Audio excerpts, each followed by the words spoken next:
Alden, it's word of the 8. Yan, IG story ni Alden about sa kanyang business na resto bar, na Stardust. Iba talaga yung business minded.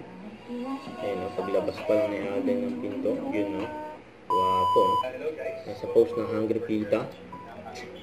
Ayun no. Our new endorsement. Pita So post. far of all the products. Of course, lahat naman masarap, lahat naman May pa-demo si Pero by Alden. far, yung pita ko yung pinaka-favorite ko because it's pita and taco in one. Parang fusion Pita siya. plus And taco, I love the taco. crispy exterior of this taco. And ang pinaka-gusto ko talaga kasi yung meat sa loob kasi I'm really a fan of mga matatamis na pagkain.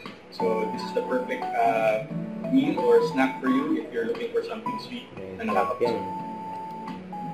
Hungry Pita ni Alden. At sa post ng Kapuso Bus, and 12 times best actor si Alden Richard simula pandemic hanggang sa kasalukuyan, yun no. Don't forget to subscribe and click the notification bell for more update. This is Richard Reaction Vlog. Stay tuned for more update. See ya.